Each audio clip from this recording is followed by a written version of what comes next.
तुमचं स्वागत आहे। तर आज आपण मोमोज बनवणार आहोत। तर त्यासाठी लागणारे साहित्य आहे कोबी मी चॉपर मध्ये बारीक करून घेतला आहे, मैदा, मिरी पावडर, ढोबळी मिरची, गाजर, कोथिंबीर, लसूण पण बारीक चिरून घेतला आहे, 2 मिरच्या घेतल्या, हिरवी मिरची त्या पण बारीक करून घेतल्या आहे आणि आल्याचे तुकडे करून घेतले आणि मीठ। आता आपण पुढची स्टेप करू। पहिले आपण पीठ मळून घेऊ। आता आपण मैदा मळतोय, तर मी मैदा घेते इथे, तुम्ही गव्हाचं पीठ वापरू शकता।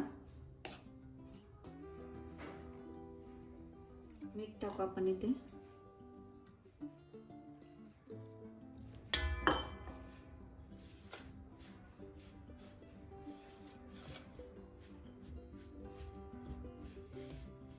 आपल्याला इथे मैदा घट्टच मळून घ्यायचा आहे, कारण मोमोजचा आकार जमायला पाहिजे म्हणून।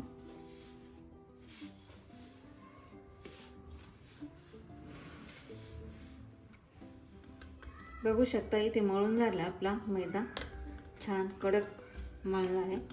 आता आपण हा 10 मिनिटं झाकून ठेवू। आता पुढची तयारी करू सारण बनवण्याची। मी इथे कढई ठेवली आहे, त्यात आपण आता 2 चमचे तेल टाकून घेऊ। तेल कमीच वापरायचं आपल्याला। तेल गरम झालंय, इथं लसूण टाकू आपण आता।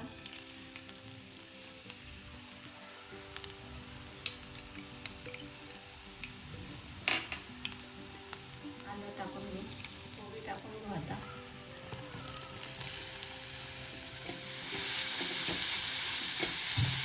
जर कोबीला पाणी सुटलं तर तुम्ही ते पाणी पिळून काढू शकता, मग आपण फोडणीत टाकू शकतो। आता गाजर टाकून घेऊ आपण इथे।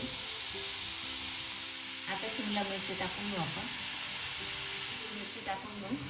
आपल्याला सगळ्या भाज्या मोठ्या गॅसवरच म्हणजे मोठ्या फ्लेमवरच फ्राय करून घ्यायच्या आहे, पाणी मी सुटायला पाहिजे। कोथिंबीर टाकून घेऊ आता आपण। आता आपण चवीनुसार मीठ टाकून घेऊ। आता आपण मिरी पावडर टाकून घेऊ। बघू शकता इथे आपलं सारण तयार होत आहे। आपल्याला जास्त शिजवून नाही घ्यायचं, फक्त कच्चेपणा जाण्यासाठी आपल्याला फक्त फ्राय करून घ्यायचं आहे। बघू शकता किती छान कलर आला आहे।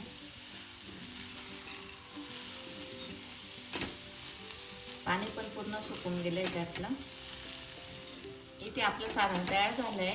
आता मी गॅस बंद करते आणि आपण आता हे सारण थंड होऊ दे। आता आपले इथे 10 मिनिटं झाले, तर आपण मैदा बघून घेऊ कसा झालाय। छान फुललाय बघा, छान झालाय कडक मस्त। आता आपण मोमोज लाटून घेऊ। आता इथे आपण मोमोज लाटून घेऊ।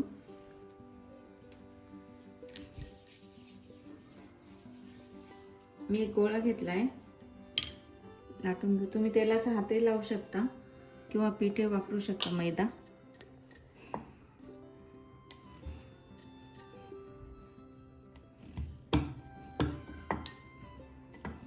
तुम्ही साईजनुसार लाटून घ्या, छोटी मोठी कशी साईज बनायची तुम्हाला मोमोजची।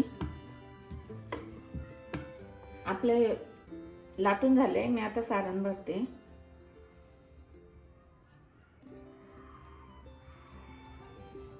सारण तुम्ही तुमच्या याच्याने भरू शकता, कमी जास्त।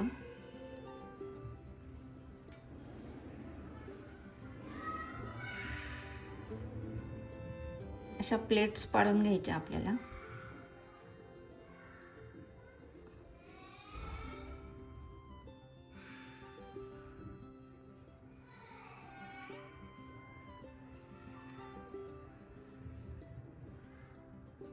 नंतर हा भाग चिटकून घ्यायचा आहे।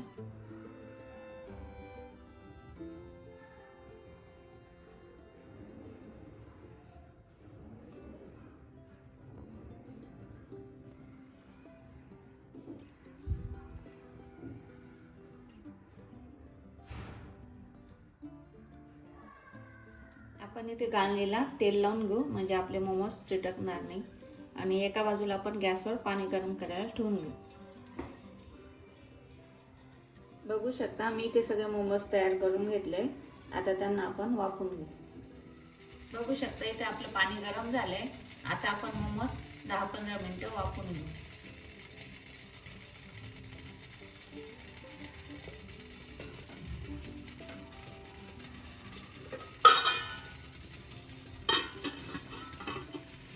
आपण चेक करू आपले मोमोज झाले का, बघू शकता.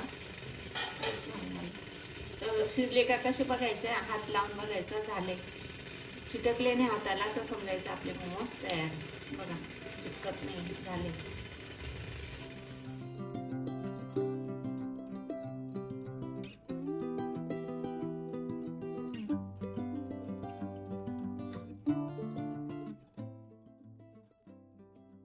बघू शकता इथे आपले मोमोज तयार आहे. तुम्ही शेजवान चटणी सोबत किंवा सॉस सोबत खाऊ शकता. तुम्ही ही रेसिपी करून बघा आणि कमेंट बॉक्समध्ये तुमची रेसिपी कशी झाली ते सांगा. अशा नवनवीन रेसिपी पाहण्यासाठी तुम्ही आमच्या चॅनलला फॉलो करा आणि इंस्टाग्राम पेजलाही तुम्ही फॉलो करू शकता. धन्यवाद. थँक्यू.